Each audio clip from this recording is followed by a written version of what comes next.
मुनि श्री 108 समता सागर जी महाराज के बहुचर्चित कार्यक्रम समता समाधान के पुण्यार्जक हैं विजय टिकाई परिवार मुंबई। हे प्रभु, नित्य प्रति स्वाध्याय करते समय दो शब्द स्वरूपाचरण चारित्र और सम्यक आचरण चारित्र पढ़ने में आते हैं। हे प्रभु, इनके बीच में क्या अंतर है? कृपया समाधान करने की महती कृपा करें। प्रश्न एकदम स्वाध्यायनिष्ठ है। अभी यहाँ पर बागीदोरा में दोपहर को हम लोग अष्टपाहुड ग्रंथ का स्वाध्याय कर रहे हैं। आचार्य कुंद कुंद स्वामी का बड़ा प्रामाणिक ग्रंथ है अष्टपाहुड। उसके दर्शन पाहुड में ये विषय आया हुआ है। सम्यक्त्वाचरण चारित्र अलग बात है और स्वरूपाचरण चारित्र अलग बात है। सम्यक्त्वाचरण चारित्र के संदर्भ में आचार्य कुंद कुंद स्वामी ने लिखा है कि जिसमें सम्यक दर्शन के 8 अंगों का पालन किया जाए, मिथ्यात्व और मूढ़ताओं से बचा जाए, यानी सम्यक दर्शन को निर्दोष बनाने की क्रियाएं की जाएं, वह सारा कार्य सम्यक्त्व को निर्दोष करने संबंधी आचरण सम्यक्त्वाचरण चारित्र है। यद्यपि यथार्थ में सम्यक दर्शन की भूमिका अर्थात चौथे गुण स्थान में किसी तरह का चारित्र नहीं होता। गुण स्थान का नाम ही असंयत सम्यक दृष्टि है। इसका मतलब ही है कि सम्यक दर्शन तो आ गया लेकिन असंयम अवस्था है, इसी का नाम चतुर्थ गुण स्थान है। लेकिन फिर भी संयम ना होने के बावजूद भी आचार्य कुंद कुंद ने सम्यक दर्शन से संबंधित उस चारित्र की या उस चर्या की प्रशंसा की है जो सम्यक दर्शन के अंगों के रूप में है, निर्दोषता के रूप में है, आदि आदि। इसी भूमिका के रूप में सम्यक्त्वाचरण चारित्र है। लेकिन स्वरूपाचरण चारित्र की बात जो आती है, यथार्थ में स्वरूपाचरण चारित्र नाम एक बाद में आया हुआ है, टीकाओं में आया हुआ है। मूल नाम तो यथाख्यात चारित्र है। 5 चारित्रों में सामायिक, छेदोपस्थापना, परिहार विशुद्धि, सूक्ष्म क्षामप्रा और यथाख्यात, 5 चारित्रों में स्वरूपाचरण का नाम ही नहीं है। लेकिन आचार्यों ने टीका के द्वारा स्पष्ट किया है स्वरूपे चरणम चारित्रम स्वरूपाचरण चारित्रम। बात इसका अर्थ क्या है? यथाख्यात, जैसा तीर्थंकर भगवंतों ने देखा है, जाना है, अनुभव किया है, उस आत्म स्वरूप चारित्र को यथाख्यात कहें, तथाख्यात कहें। ऐसा चारित्र ही अध्यात्म की भाषा में स्वरूपाचरण चारित्र माना गया है। और यह स्वरूपाचरण चारित्र 10वें गुणस्थान के ऊपर की अवस्था यानी कसाय रहित अवस्था में आता है। इसलिए स्वरूपाचरण चारित्र की भूमिका बहुत ऊपर की है। सम्यक्त्वाचरण चारित्र चौथे गुण स्थान में है। लेकिन कहीं कहीं पर जैसे कि जैन सिद्धांत प्रवेशिका में पंडित गोपाल दास जी बरैया ने अनंतानुबंधी कसाय के अभाव में स्वरूपाचरण चारित्र होता है ऐसा लिख दिया। उनका कोई अभिप्राय अलग रहा होगा, पर चौथे गुण स्थान में कोई चारित्र नहीं है। और अनंतानुबंधी कसाय के जाने पर, सम्यक दर्शन के आने पर किसी चारित्र का सैद्धांतिक उल्लेख आचार्यों ने किया ही नहीं, इसलिए उस गुण स्थान का नाम असंयत गुण स्थान है। यही सम्यक्त्वाचरण चारित्र और स्वरूपाचरण चारित्र में अंतर है। मेरा यह प्रश्न है, जिन प्रतिमाओं पर शिलालेख नहीं होता वो मूर्तियां पूजनीय है क्या? मैं समझता हूँ प्रतिमाओं में प्रशस्ति होना तो बहुत जरूरी है, लेकिन बहुत सारी प्रतिमाएं ऐसी भी हैं जो बहुत प्राचीन हैं, बहुत पुराने समय से हैं। भले उन पर प्रशस्ति नहीं है, पर शिल्प कला के रूप में किस समय वो निर्मित हुई हैं ये शोधकार, इतिहासकार स्पष्ट करते हैं।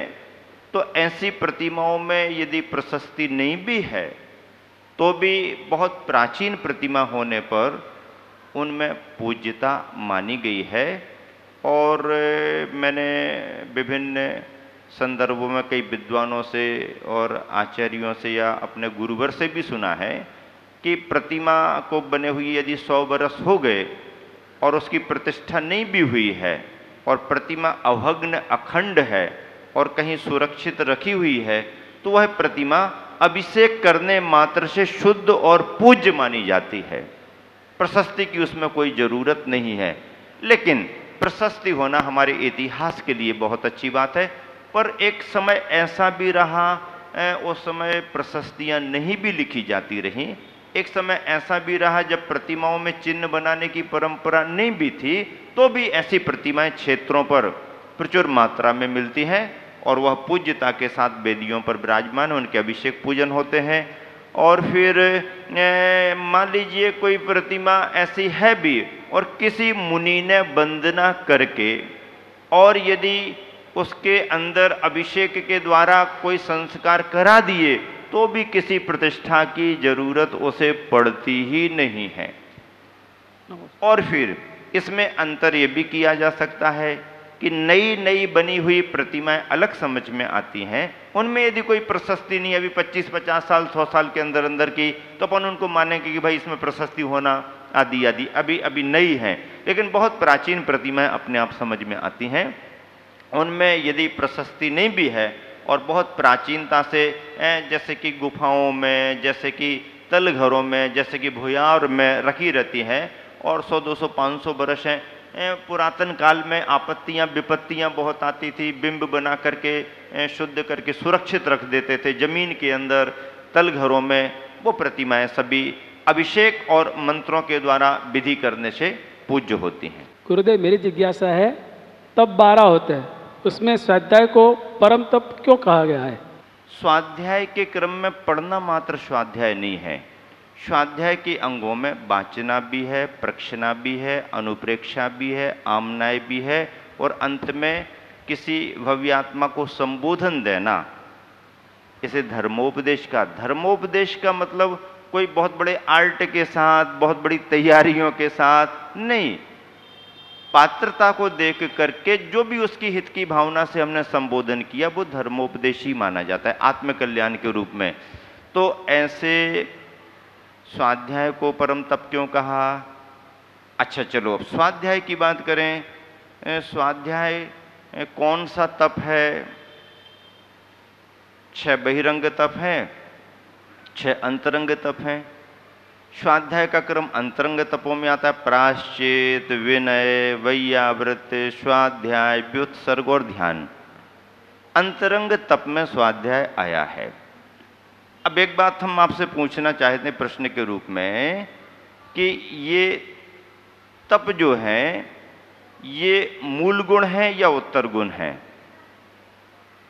तप जितने भी आएंगे वो उत्तर गुण में आएंगे।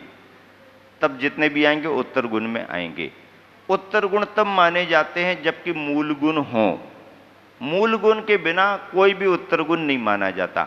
अब यदि मुनि और व्रती गृहस्थ की बात करें तो गृहस्थी में रहने वाले व्रती त्यागी आदि कब वो व्रती माने जाते हैं? जब कम से कम दूसरी प्रतिमा हो तो व्रती माने जाएंगे। और महाव्रती 28 मूल गुणों वाली चर्या करते हैं तो महाव्रती माने जाते। इसका मतलब है चाहे घर में रहने वाला स्वाध्याय करता हो, चाहे गृह त्यागी बन करके स्वाध्याय करता हो, यदि उसने अपने व्रतों को धारण किया है तो फिर उसके मूल व्रतों के साथ उत्तर गुण की बात आएगी। आएगी कि नहीं आएगी? मतलब यह है मुनि का स्वाध्याय तो परम तप होगा ही होगा, लेकिन गृहस्थ का स्वाध्याय तब तक तप नहीं होगा जब तक कि वह व्रती ना बन जाए। व्रती बनकर के यदि कोई गृहस्थ स्वाध्याय करता है तो उसका तप माना जाएगा, परम तप भी माना जा सकता है। और अव्रत अवस्था में, असंयमी अवस्था में सम्यक दर्शन की भूमिका में कोई कितना भी स्वाध्याय करे, ज्ञान की आराधना मानी जा सकती है, तत्व का अभ्यास माना जा सकता है, स्वाध्याय भी माना जा सकता है, पर उसका स्वाध्याय परम तप नहीं माना जाएगा।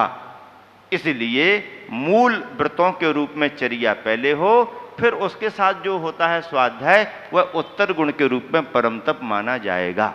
मेरा प्रश्न है गुरुवर कि हम तीर्थंकरों की अर्चना वंदना मंदिरों में भी करते हैं और तीर्थंकरों को हम तीर्थों पर भी उनकी पूजा अर्चना करते हैं, तो जैसे तीर्थ और तीर्थंकरों के प्रति जो भावना है उनमें क्या अंतर होता है गुरुवर? बहुत अच्छा प्रश्न है आपका। तीर्थंकर भगवंतों की प्रतिमाओं की पूजा अपने स्थानीय नगर के मंदिरों में भी करते हैं। उन्हीं तीर्थंकरों की पूजा हम क्षेत्रों पर अतिशय और सिद्ध क्षेत्रों के रूप में वहाँ जाकर के भी करते हैं। तीर्थंकरों के स्थानों को कल्याणकों को हम तीर्थ क्षेत्र मान करके चलते, कल्याणक क्षेत्र मान करके चलते। आपका प्रश्न ये है कि तीर्थ और तीर्थंकरों की भावनाओं में क्या अंतर है? जी गुरुवर। तीर्थों पर जाएं तो वहाँ की भावनाएं क्या और तीर्थंकर की पूजा करें तो क्या? देखो, तीर्थ शब्द से ही तीर्थंकर बना है। तीर्थ किसे कहते हैं? धर्म को तीर्थ कहा गया। तीर्थ किसे कहा गया? धर्म को तीर्थ कहा गया। धर्म किसे कहा गया? रत्नात्रय को धर्म कहा गया। मतलब रत्नात्रय रूप धर्म के जो कर्ता होते हैं, उसके प्रवर्तक होते हैं, वो तीर्थंकर माने जाते हैं। ऐसे तीर्थंकरों के जहाँ भी कल्याणक होते हैं, गर्भ जन्म का हो, दीक्षा का हो, ज्ञान निर्वाण का हो, तो वह कल्याणक क्षेत्र माने जाते हैं। जहाँ से निर्वाण होता है वो सिद्ध क्षेत्र माने जाते हैं। जहाँ पर दीक्षा होती है, ज्ञान होता है, वो कल्याणक भूमियाँ मानी जाती हैं। इसके अलावा कहीं पर कोई मंदिरों का समुदाय है, कोई धर्म की प्रभावना की विशेष कोई घटना घटी हो, तो उसे फिर हम अतिशय क्षेत्र भी मान लेते हैं। तो ऐसे क्षेत्रों का महत्व तीर्थंकर भगवंतों की परंपराओं से है, उनकी बीतरागता से है, उनकी मूर्तियों से है, उनके मंदिरों के इतिहास से है। तीर्थों पर जाते हैं तो तीर्थों की पवित्रता हमारे मन को प्रभावित करती है। तीर्थों की मनोरमता, वहाँ की विशुद्धता हमारे परिणामों को निर्मल करती है। यह वहाँ के वर्गनाओं का, तीर्थों का प्रभाव। और वहाँ जाकर के तीर्थ में शांति, पूजा पाठ, विधि विधान का हम लाभ लें।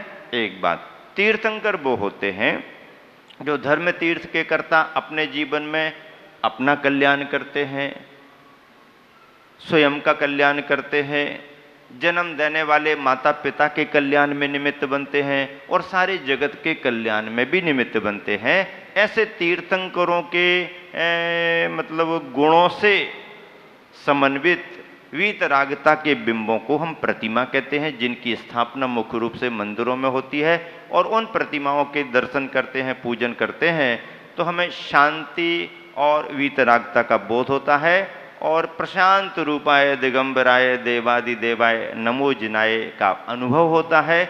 और हम ये भाव करते हैं कि हे भगवान, जैसे महान पद को, शुद्ध पद को आपने प्राप्त किया है, आपकी भक्ति पूजा आराधना करते करते वह पद भी मुझे प्राप्त हो। इसी भावना से आप तीर्थंकरों की पूजा करें और इसी भावना से क्षेत्रों की वंदना करें। मेरा प्रश्न ये है, पूजन पाठ और आहार दान आदि धार्मिक कार्यों में जो विशेष ड्रेस परिधान की व्यवस्था है, उस ड्रेस का उस धार्मिक कार्य में क्या महत्व है?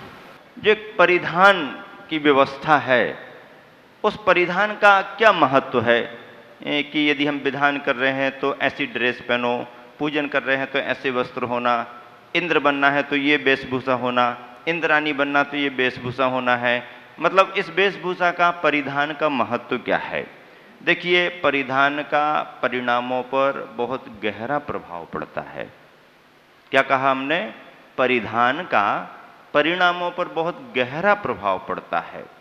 एक व्यक्ति खतरनाक तरीके की ड्रेस पहन करके, बंदूक लेकर के, मुंह पर अपना कुछ ऐसा रौब रबीला बना करके यदि किसी रास्ते से निकल रहा हो और आप देख लें तो आपके मन में क्या भाव आएगा?